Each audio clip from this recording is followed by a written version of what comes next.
ටිප්පක පාන්දරින් පඳුරද්දා දෙවුන් දොරින් තුන්දොර පාත රති කොහොම කස්තුරි වම්වා මම හිතන්නේ දේශපාලඥයෙක්ද?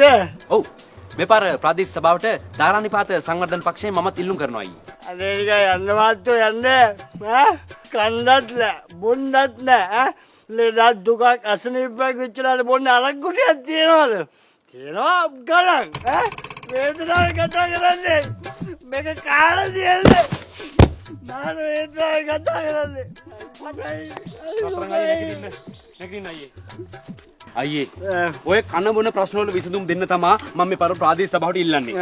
එහෙම දිනලා විසඳුම් දෙනකන් මම ඔබතුමාට తాවකාලික විසඳුමක් ලබා දෙන්නම් දැන්. වේදනාව ඉන්න රස්සය අයියේ මේ සල්ලි තියාගෙන ගන්න භාගයක්. දුක දැල්ප රත්තරන් තවුන අදුනක් දිනවා දැන් මට කටේ දැන්ගා දැන් මේ අදාළ දවසේ මම ඔබතුමාට දැනුවත් කරන්න අනිවාර්යයෙන්ම. අනිවාර්ය කියනවනේ. කියනවා අනිවාර්යයෙන්ම. එහෙනම් ජය වේවා. එහෙනම් ජය වේවා. දවිලිස්සු දුක දැල්න අදොත් තියෙන රත්තරන් මිනිස්සෙක් ආදරේ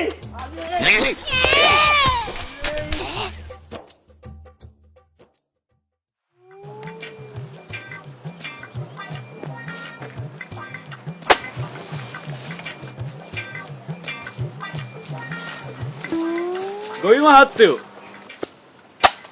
අනේ මහත්තයෝ මම බැලුවා මොකෝ පරක්කු කියලා. මහත්තයෝ දාගන්න. වඳුර 12යි, රිලව් 8 දෙනයි, ඉත්තෑව දෙන්නයි, මූ 4 දෙනයි. එතකොට මහත්තයෝ මදුරුව 12යි. 13යි මහත්තයෝ. තව මහත්තයෝ පොළඟයි. හොලඟයි. ඔව් ඔය මහත්තයෝ පාගන් ඉන්න පොල් පිට තියෙන්නේ. ඔව් ඕක අස්සටනේ දැන් රිංගුවේ.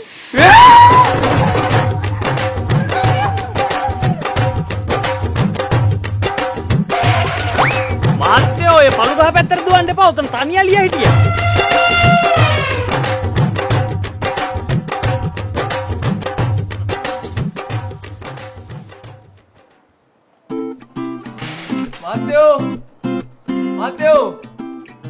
මහත්තයෝ කවුද ඔබතුමන්ලා? මහත්මයා අපි ධාරානිපාත සංවර්ධන පක්ෂයෙන් මේ පාර ප්‍රාදේශ සභාවට මමත් තරගව දිනවා. කතා කරන්න එපා මහත්තයෝ. දේශපාලනය ගැන නම් අපේ කිසිම උනන්දුවක් නැහැ. අපි කිසිම කෙනෙකුට ඡන්දෙ දෙන්නේ නැහැ. කිසිම කෙනෙකුට නැහැ.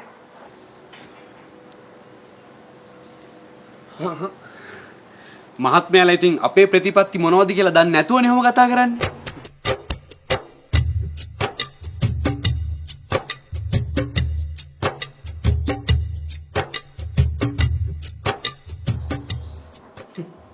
උතුම් ආර්ථික ප්‍රතිපත්ති ගොඩන්නේ මහත්තයෝ මේකේ තියෙන්නේ. ඔබතුමන්ලා මේක පැහැදිලි කරලා දෙනකන් අපි හැමෝම අන්ධයෝ වගේ හිටියේ. බලන්න එපැයි දැනුම. මහත්තයා බය වෙන්න එපා. මේ පාර ඡන්දේ මහත්තයාටමයි. ඕන උදව්වක් තිබ්බොත් කියන්න. ඕන උදව්ව. ඉතින් බලන්න කණ්ඩකෝ. කණ්ඩ.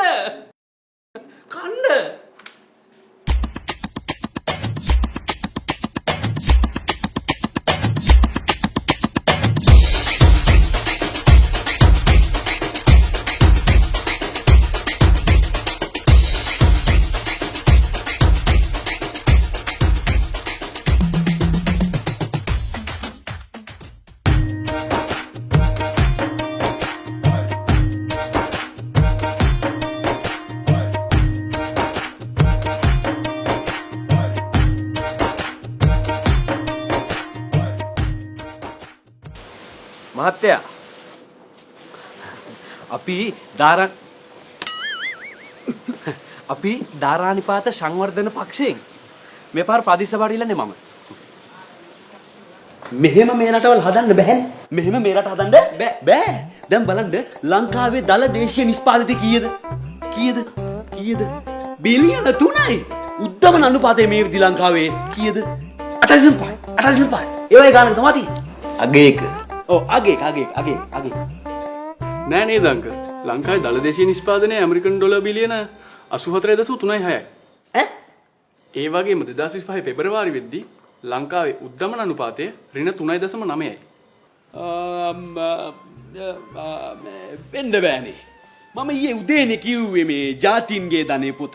කවුද මේක ලිව්වේ මේ කවුද ඒක ලිව්වේ? ඇඩම් සුමිත්. තමයි ලිව්වේ ජාතින්ගේ ධනේ පොත. ජාතීන්ගේ ධනේ පොත ලිව්වේ ඇඩම් ස්මිත් නෙවෙයි. ඇඩම් ස්මිත්. ඈ? ඇත්තද ලේකම් මල්ලි? ඇඩම් සුමිත් නෙමෙයි ස්මිත්.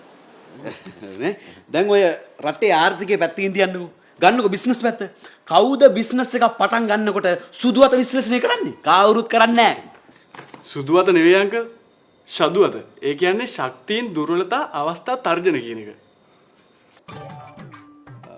හරි ඒ වුණාට ඉතින් ලංකාවේ මොන බිස්නස් එක කරත් ලංකාවේ මූල්‍ය ස්ථායීතාවය පවත්වාගෙන නියාමනය කරන්නේ ලෝක බැංකුවනේ. ඒක කරන්නේ ලෝක බැංකුව නෙවෙයි. ඒක කරන්නේ ලංකාවේ මහ බැංකුව. ඒක හරි පුතා. ඔය මේ මහ බැංකුවට ඔය IFM එකේ ණය ගෙවන්නවත් අතේ සල්ලි නැහැ. IFM නෙවෙයි අංකල්. IMF. ඒ කියන්නේ ඉන්ටර්නැෂනල් මොනිටරි ෆන්ඩ්. ෆික්ස් එකතුමා මේ ඔය ඔක්කොම මේ ආර්ථිකයි ඔක්කොම අතහැරලා දාන්නකෝ. දැන් ගන්නකෝ දැන් හැදෙන ළමයි වැඩි හිටියන්ට කරු කරන්න දන්නේ නැහැ. එකට එක කියාගෙන එනවා දෙමාපියන්ට කරු කරන්න දන්නේ නැහැ. තාත්තේ එහෙනම් මං ගිහිල්ලා එන්න.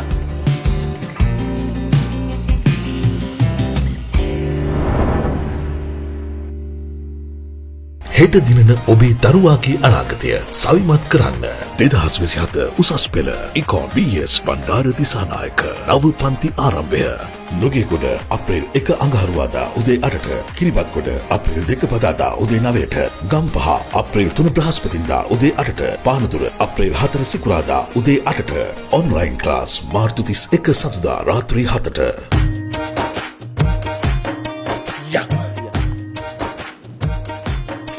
ඔඩයක් සුදු අතරෙක් කියලා ඇදියොතත් නැති වෙනවා තාම. තොපි දෙන්නත් හෙට ඉඳලා බණ්ඩාර දිසානායක සර්ගේ පන්ති යන්න ලෑස්ති වෙනවනේ හරිද?